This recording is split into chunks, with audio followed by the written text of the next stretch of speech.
Good morning, everybody. Welcome to this repeat webinar from last week. This is the repeat of last Thursday's webinar on what's new in SolidCAM 2016, Part 1. The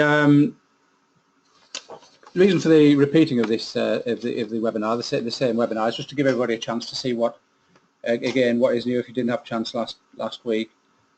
Some of the things that have been added to 2016 that enhance and change the way you may need to work, or you may want to work.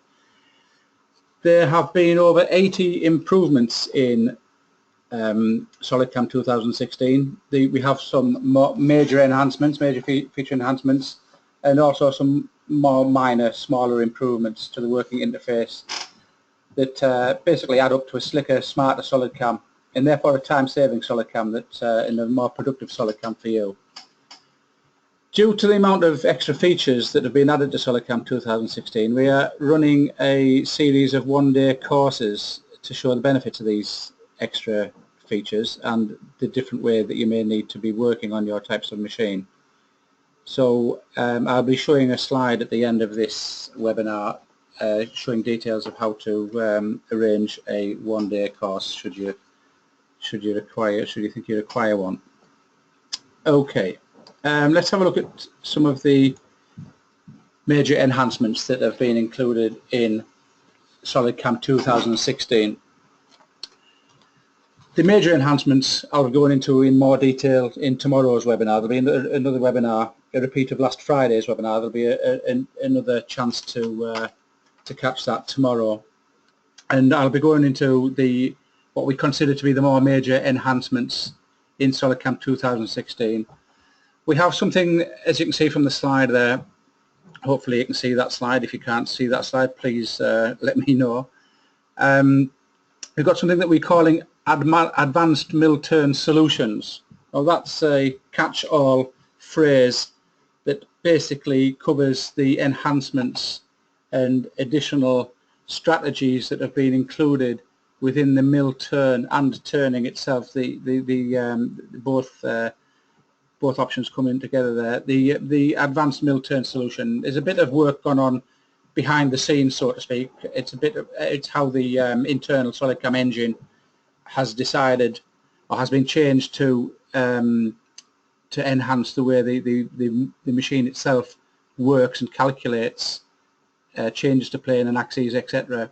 There's also a better way of showing how the tools are mounted on the machine, etc. There's a lot that's gone on in the mill turn. So that's anyone who's got a mill turn machine or a sliding head style of machine. Any machine basically that does milling and turning on it, you're going to see some fantastic changes in there. And as I say, I'll be going into more detail with that tomorrow. Today I'll be doing some of the minor enhancements, if so to speak. You've also got an interactive machine preview. This is again within the mill turn module, which again is a fantastic addition to the whole setup. As well as the mill turn strategies that we've got there, we've also enhanced the iMachining modules. So we've got something in the iMachining 2D where we've combined some operations together. As you can see by this little slide here, we've got the iRough and iFinish strategies strapped together in one operation should you wish to do so, which is quite a handy programming time saver and an operational time saver too. We have what I consider to be a huge advance in the iMachining 3D module, something that I'm sure people have been wanting for a while: active fixture avoidance in iMachining. So if you've got a clamp or a fixture of some sort that's in the way of the part that you don't want it to machine, such as this little graphic here on the right hand corner, you can select the component as being your fixture.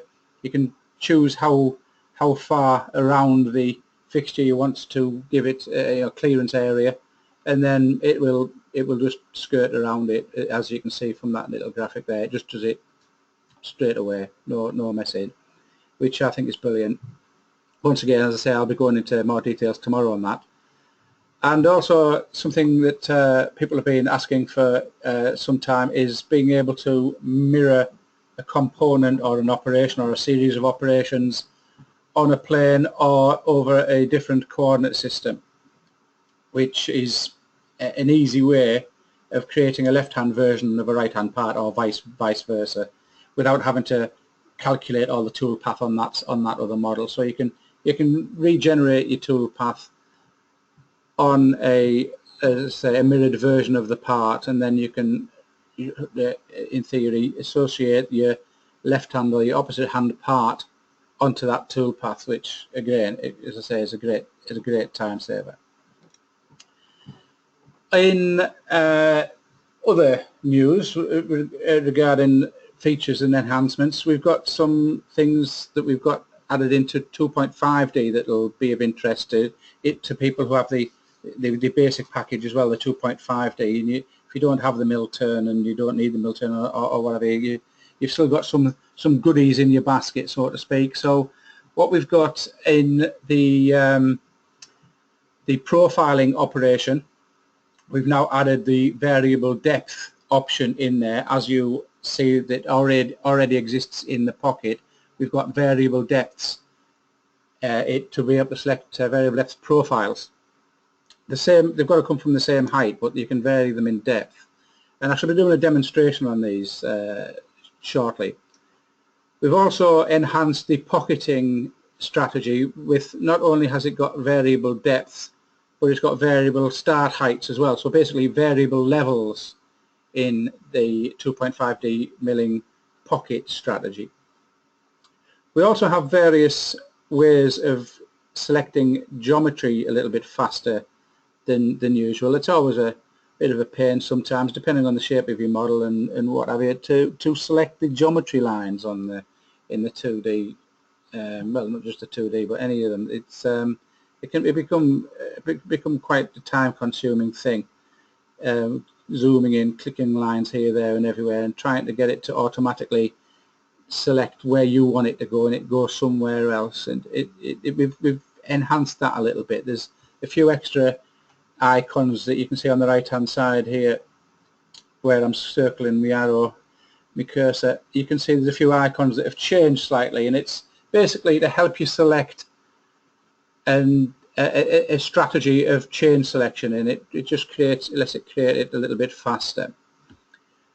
There's also another a way of automatically creating geometry. It predefines geometry for a facing operation, for instance. I'll show you that as well in shortly, whereby your facing strategy generally is the top face, and SolidCAM now automatically creates that for you.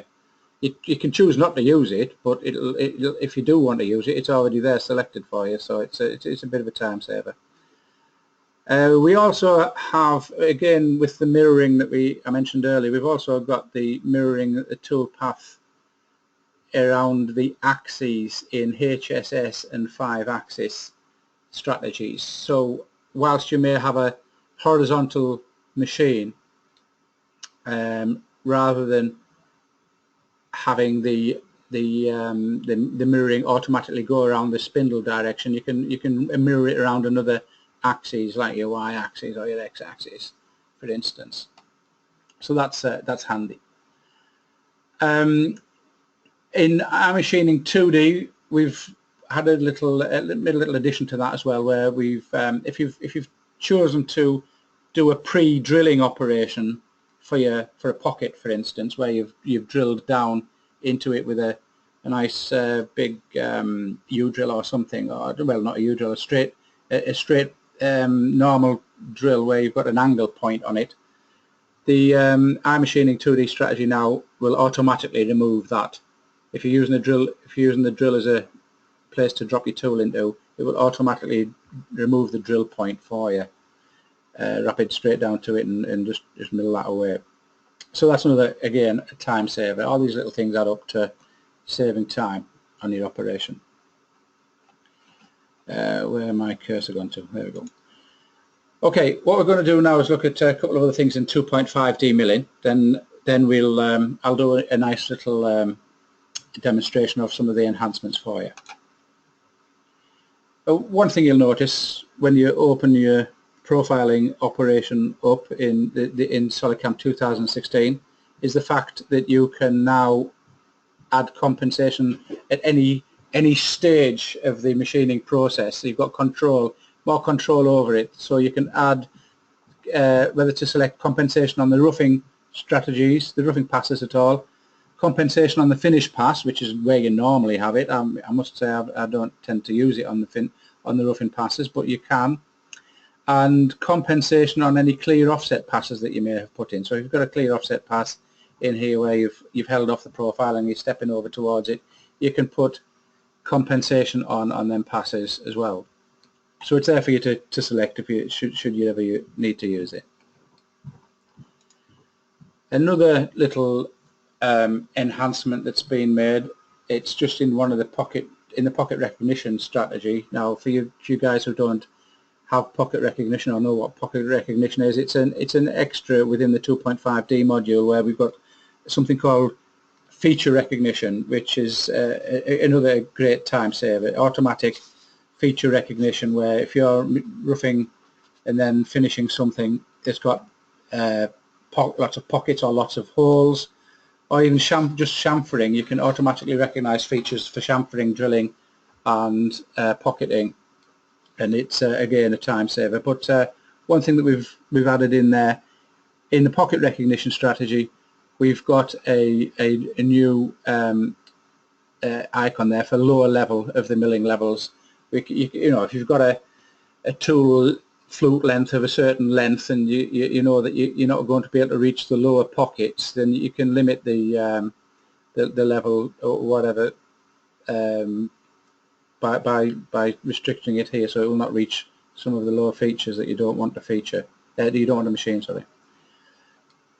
Okay, and with having said all of that, what I'm going to do now is do a small demonstration of some of the things I've just mentioned. So what I'm going to try and do now is change my screen so you can see my other screen, and you should be able to see a nice coloured part there. I've made the colours change there because hang on a second, what's happened here? Okay, I can just hear something else in my earphones. It's confused me. Don't know who's done that, but if they can hear me, please be quiet. Okay, we've got a part open here that's showing several pockets. I've coloured them in, as I said, so you can hopefully see quite easily on your screen. We've got two face heights as well that we're going to machine using the multi-level profiling strategy. So let's have a look at. I've pre-done it, so we're not taking time up, but your precious time. I know you've got work to do, you guys. But what I've done here is I've done a couple of pocketing operations and a profiling operation to show the multi-level. So let's have a look at the first operation that I've done here. It's a straightforward pocketing operation, and all I've done is use this to clear out this large pocket area here. So all I've done is it's standard stuff. There's nothing new in here. I've created a geometry where I've got the outside geometry as being open, and I've got the inner geometry as being around this large boss area here. So all I'm doing is using the open pocket strategy to I'll show you there. We've got the open pocket tab open there, and I'm starting from the outside of the part. This is standard stuff, as I say. There's nothing new in here. I'm just using this operation to clear that area out, as you can see there. That's all I've done there, just to get to this stage. The real change is in the following two operations, where I've got a strategy now where I've called it rough all pockets. That's all I'm doing. I'm roughing all these pockets out. I'm leaving 0.5 millimeter on the on the walls of the part to finish later. So let's have a look at what we need to do here. Obviously the geometry is needs to be selected, so let's just see what I've selected here. I have selected 4 chains, 1, 2, 3, 4, and they're my pocketing geometry lines. You can see that the pockets start at 2 of them start at this height, 2 of them start at that height. This has got variable depth, that's got a different depth, of course. This is the same depth of that, but it starts from a different height and ends at a different height, and that's again different. So let's see what we need to do in here to machine all them 4 pockets. In our levels, our icon has changed slightly from previously.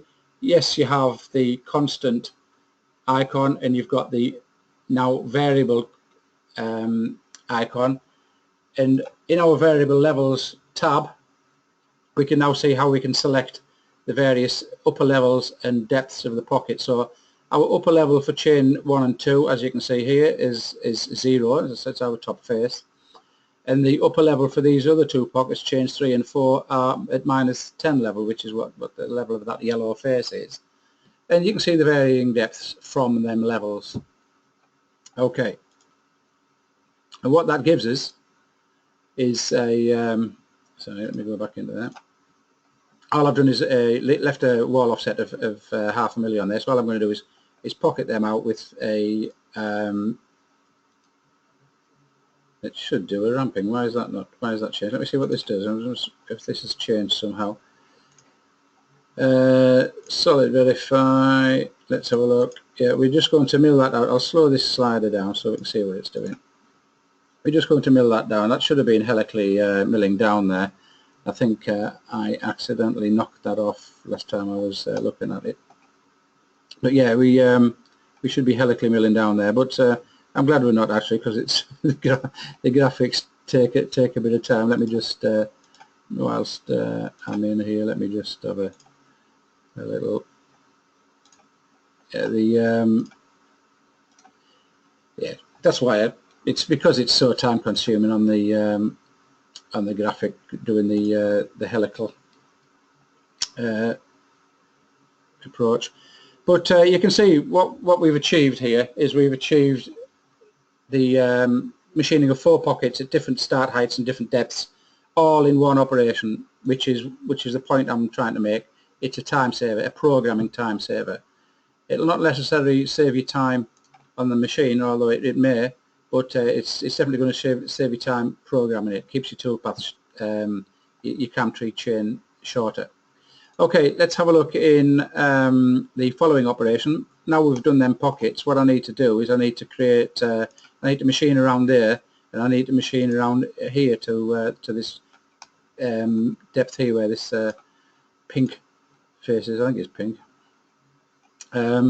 Okay, let's have a look, see what I've done in there. So the operation is profile. My geometry this time is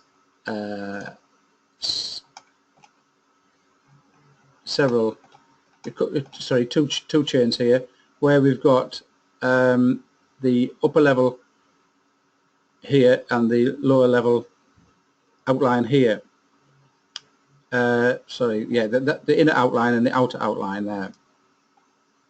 We've also had changes there. I'm using the same tool. We have changes in the levels here, same as what you've just seen, where you've got whether you choose whether you're using a constant level or a variable level. So if you are using a variable level, same thing. We now have our depths of our chain as being 15 for the chain 1 and 5 for chain 2.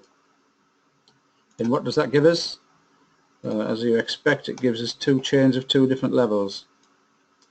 Change the slider down, and there you can see this is machining the outer feature, so it's taken 3 steps down there, and it's taken 1 on the upper level there. So you can see it's machined them 2 profiles at differing levels.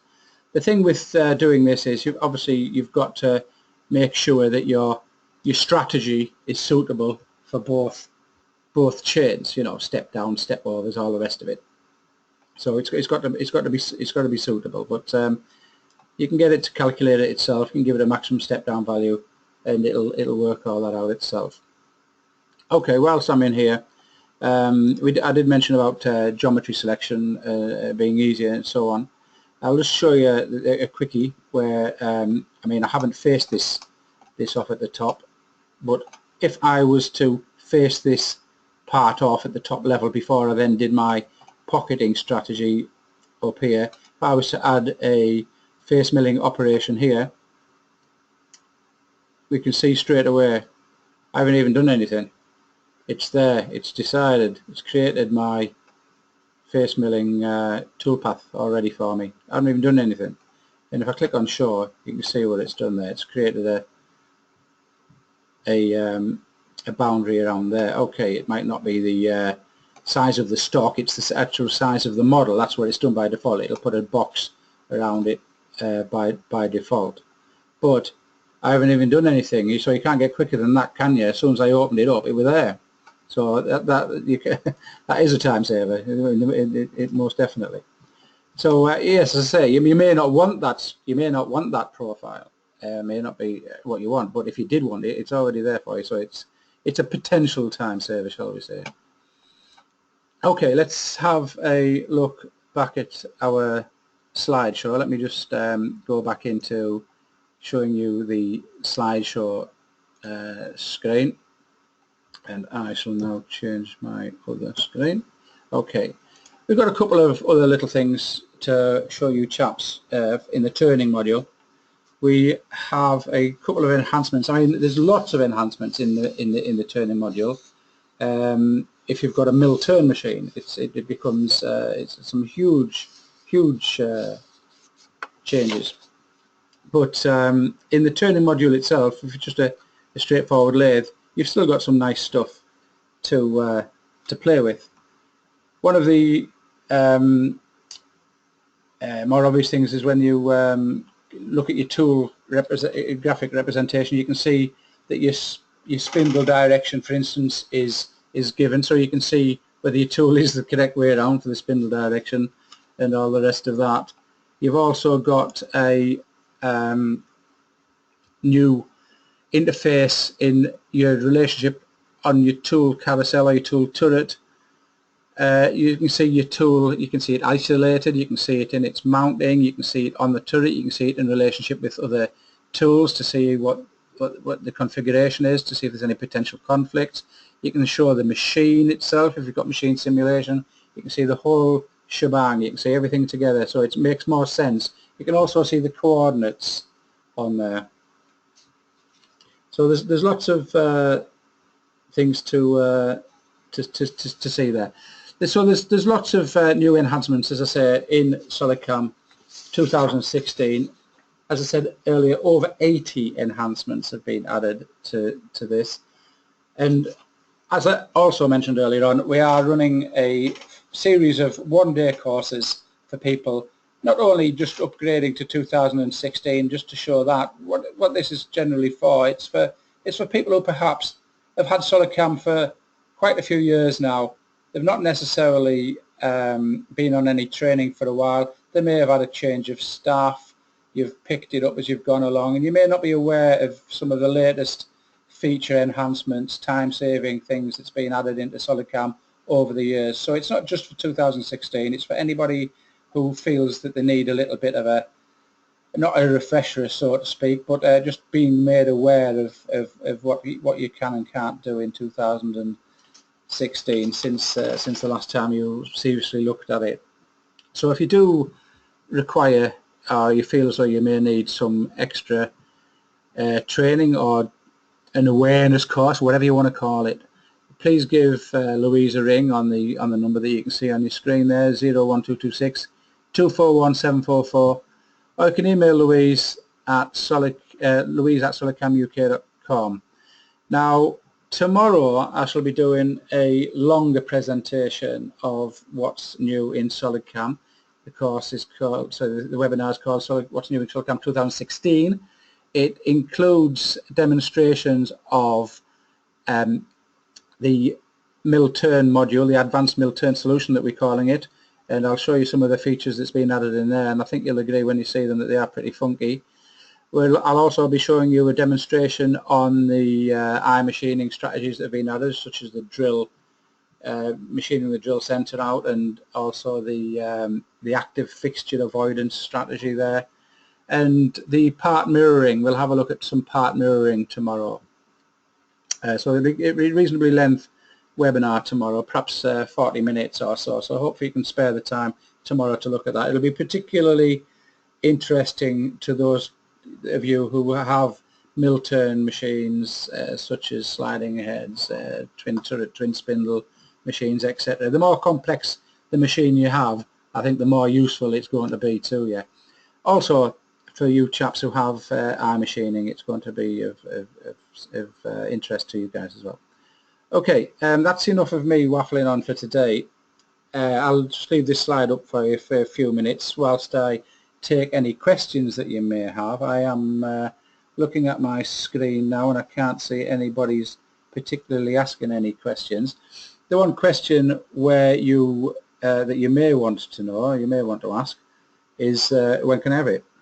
Because obviously it's not available on the website yet, it's not available for download yet.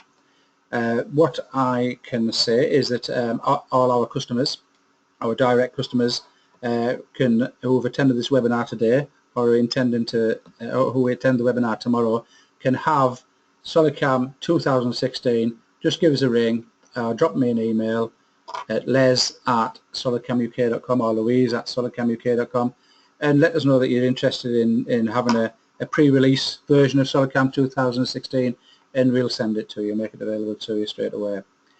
So that's answering that question that no one's asked. Okay, no one's asked a question, so that's pretty much it from me. I'll say goodbye to you for today, and I'll hopefully catch you tomorrow morning, same time, 20 to 10 tomorrow morning. I shall be doing the part 2 webinar. Okay, thank you very much for attending, and I'll see you later. Bye.